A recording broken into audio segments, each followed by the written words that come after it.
One of the most surprising things in gaming for me over the last 15 or so years has been the slow but steady resurgence of the Wonder Boy series. As a Sega Master System fan, the Westone developed series is one of the crown jewels of the console. One that I'd champion every chance that I'd get, which realistically was only maybe once or twice. That is, until the Sega Genesis entry, Wonder Boy and Monster World was released on the Wii Virtual Console in 2007. This small, inconspicuous spark brought the series to a whole new audience hungry for a lighthearted, side-scrolling Zelda-like adventure. Over the following years, the rest of the games in the series would be released on the Virtual Console, Xbox Live Arcade, PlayStation Network, and PC. The cherry on top was Monster World 4, the final game in the series. This late-generation Sega Mega Drive entry was never localized due to, I guess, shifting priorities at Sega of America. But the fact that this game received a brand new English translation nearly 20 years after it first released is still mind-blowing to me. But here we are now, 9 years on from that release, and we're looking at a full-on remake. Wonder Boy, Asha in Monster World.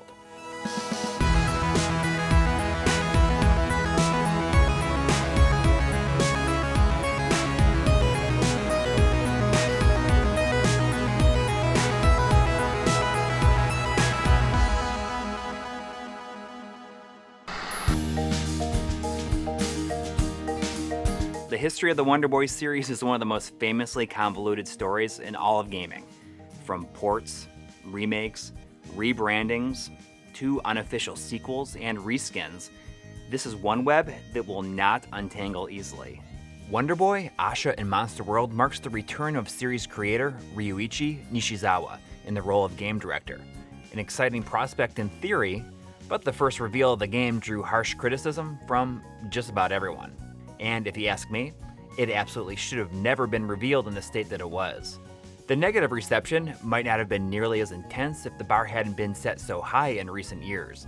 After the lovingly crafted remake of Wonder Boy 3, The Dragon's Trap from Lizard Cube, and the gorgeous series follow-up, Monster Boy and the Cursed Kingdom from Game Atelier, the Monster World 4 remake had a heavy burden on its shoulders from the get-go, and was immediately at a disadvantage due to the reception of that first trailer. Based on what I saw in those trailers, I thought it might be a good idea to pre-order both the PlayStation 4 and the Switch version for a couple of reasons. If the game was really chugging on the Switch version, then chances are it running better on the PS4 were good. The second was the inclusion of the original Monster World 4. The PlayStation 4 includes this as a download code, while the Switch version has it on the cartridge itself. Now, I've been pining for an official physical version of the original with the English translation since it first came out on the Wii Virtual Console. It was included on the Sega Genesis mini console, but I couldn't resist once this version was announced. So yeah, I bought the game twice, despite being less than enthused with how the game was looking. But Wonder Boy is a series that I simply feel a need to support because it's crazy that I'm even here talking about it still. These days, I hardly ever pay attention to any game's pre-release build-up, so I had no idea if things had improved since it was first unveiled. If you're familiar with the Wonder Boy games at large, you know that a threadbare plot is part of the allure. The setup is usually relegated to a couple of text boxes at the start of the game, and you're off. Comparatively, the setup of Monster World 4 is much more elaborate, with the opening area and dungeon serving as a prologue before things really swing into action. The green-haired Asha sets off to become a warrior, but is quickly swept up in a quest to save the world. Joined by her trusty blue flying cat, penguin, I have no idea what it is, named Pepe Legoo, she has to save 4 spirits from evil wizards. The remake's plot rides completely parallel to the original, with little to no changes or additions along the way. The translation mirrors the Virtual Console release closely, but the changes feel like they were never proofread by a native English speaker. Some sentences are even missing entire words. That it only has Japanese voiceovers lends credence to the idea that the translation was done as minimalistically as possible, perhaps as a cost-saving measure. Monster World 4's world is heavily steeped in an Arabian influence, which gives it a refreshing approach to the typical fantasy fare of the previous games.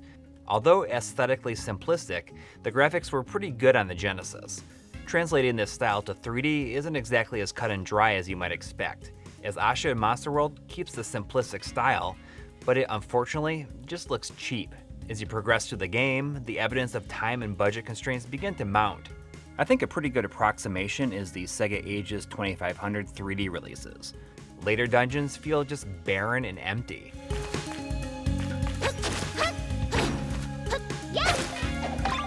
The central hub, Rapidanga, looks pretty good though, and is one large continuous area. I found myself truly appreciating how the remake handles moving in and out of the background and through doors, because this stuff could be so obnoxious in the original, especially in the castle. Going in and out of houses loses the transparent exterior transition though, which is too bad because it's a staple of the series. Asha herself is a high point though.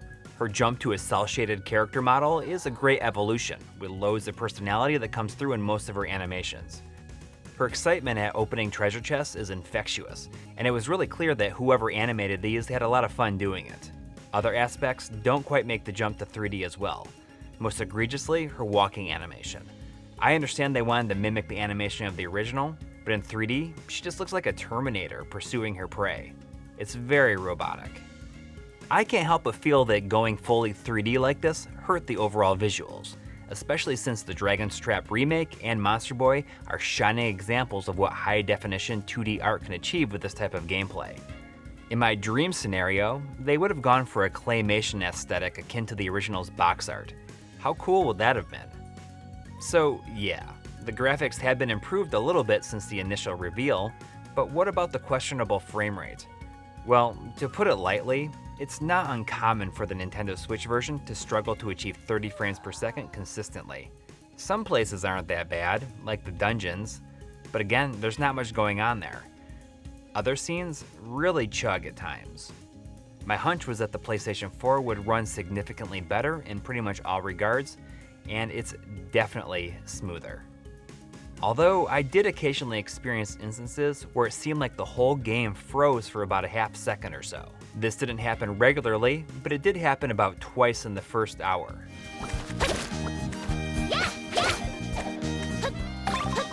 If you want to ensure you're likely getting the best possible experience, take advantage of the PlayStation 5's backwards compatibility to smooth out the PlayStation 4 version's frame rate even further.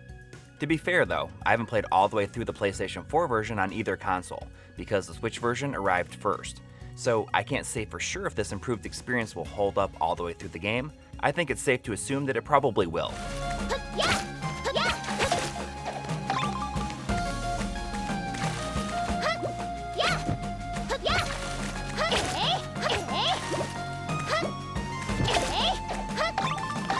Gameplay is also largely unchanged from the original.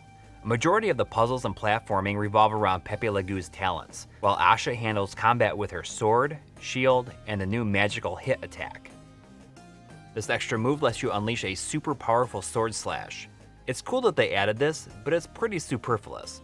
I forgot I even had it for most of the game, which I suppose goes to show you just how useful it is. Although it's pretty inconsequential, I have to mention the money distribution in the remake. In the original game, every enemy would only drop a single coin that accounts for, say, 5 gold pieces. That single piece has been replaced with a literal geyser of gold that goes everywhere. It's almost like they want you to think that every little enemy is like a boss or something. One aspect that I was not anticipating was just how easy this game is. Not that the original was super challenging either, but this was a real cakewalk by the time you got to the back half of the game. Treasure chests dole out life-restoring and reviving potions like candy, and unlike the original, you can stockpile these in your inventory, versus only being able to carry one at a time. I had something like 7 of these by the time I finished the game. This is further compounded by the ability to save wherever and whenever you like. Don't get me wrong, this is a great addition, but it undeniably makes the game easier overall. Secondly, life-expanding gems are also much more liberally dispersed throughout.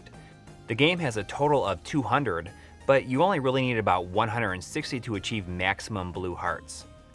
And since all enemy attacks only hurt for 1 heart of health, it's not long before you can simply tank through everything in your path, including bosses.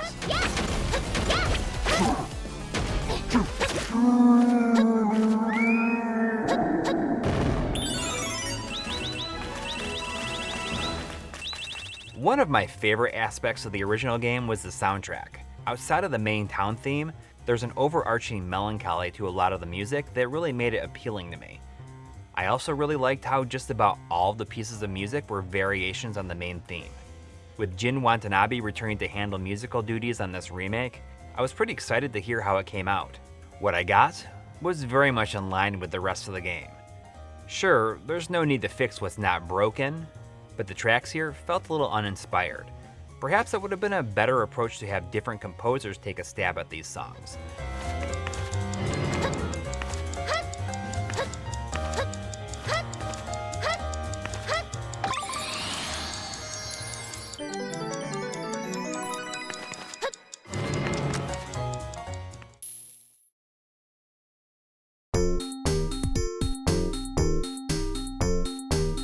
I'm just gonna straight up say that I'm likely going easier on Asha and Monster World than most will be. It's not a great game, but it's not bad either. It's just alright. I suppose disappointing works the best for me. It's not gonna do anything to push the series' popularity any further, but it might trip up the momentum it's spent the last decade and a half building up. Most likely though, the needle won't move at all. But thankfully, this release does include the best way to play on modern hardware. It's just not what you might expect. The Mega Drive Original. But the big question is, how good of a version is it? This wouldn't be a My Life in Gaming video if I didn't at least take a closer look at the emulated original included in the package. As mentioned earlier, the original version of Monster World 4 is included on the cartridge with the Switch version and as a download code on the PlayStation 4. As far as I can tell, the PlayStation 4 download seems to be exclusively available with the purchase of a physical copy, at least for the time being. I'll admit going in, I really wasn't expecting much from this bonus. Heck, it's not even included with the Japanese version, although that version did come with a pretty sweet special edition box and an art book. This port was handled by Retrode Games and uses Steve Snake's K-Gen 20 emulator, which was utilized to great effect in the Turrican Flashback collection. The decidedly non-flashy, matter-of-fact interface is extremely utilitarian and, dare I say, refreshing. The options aren't quite as robust as Turrican Flashbacks though. It's missing certain features like rewind and save states, although it does have a fast-forward feature that can be activated with a button.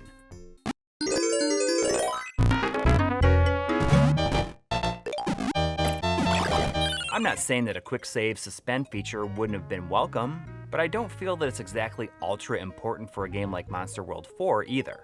In a way, I feel that the options that are here feel that they're aimed more towards purists, and I can appreciate that. Of course, it's the display, scaling, and shaders where I think this emulator really shines. You have 4 display options. Full screen stretches the game to widescreen. Perfect gives us what appears to be a 4x integer scale both horizontally and vertically at 1080p, and 3x at 720p, like the Switch's handheld mode. 1:1 PAR, or pixel aspect ratio, is square pixel mode and fills your screen vertically. One thing to keep in mind about the Perfect and 1:1 PAR modes in relation to Monster World 4 in particular is that the title screen is 320 pixels wide, while the gameplay is 256 pixels wide. So that might appear too skinny for your tastes. The answer to that is the 4:3 DAR, or Display Aspect Ratio mode, which stretches the 256 gameplay to match the title screen.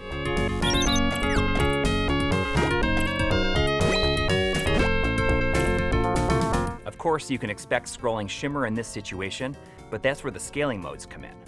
Razor is the raw, sharp pixel output, which looks amazing in the Perfect mode, but it's where you'll still see the shimmer when combined with the 4:3 DAR mode. The other 2 options, soft and crispy, apply varying amounts of interpolation, at least as far as I can tell. The difference between the 2 is so subtle that if there is a difference, I can't really see it. I really like that you can hold down the R2 button for a full screen preview and see the options change in real time. It seems that there's currently a bug that prevents enabling different scaling methods in 1:1 mode directly, which means Shimmer City! Change the scaling method in one of the other display modes first, then switch back to 1:1 PAR to get it to work. When it comes to playing classic games in HD, I'm not a huge CRT and scanline overlay enthusiast, but for those who are, I can't imagine anybody being disappointed with the CRT shader included here. I wasn't familiar with Timothy Lott's and Hunter K's CRT shaders before playing this, and I'm actually amazed at the amount of control you have to dial in your desired look. Choose your preferred mask from plain old scanlines to aperture grill and shadow mask, but from there you can tweak the mask intensity, scanline intensity, and sharpness for a variety of results. After that, you can add in or remove overall tube curvature, or just round off the corners if you want something more subtle. There's a ton of options here. I'm really impressed. The only quirk that I found is that the CRT gamma should account for the darkened image that comes along with adding in scanlines, but I wasn't seeing any difference between the 2.4 default and 30, so I'm not sure if this is even functioning correctly. As always, nearly all software emulation will be accompanied by some level of input lag, but it really comes down to how it feels to you. I haven't finished the entire game, but whatever lag there was, granted, it's not like this is a game with super precise platforming and combat, it was imperceptible to me. The other big sticking point when it comes to emulating Genesis and Mega Drive games is sound emulation. Of course, that's always down to personal preference, so let's just hear them side by side.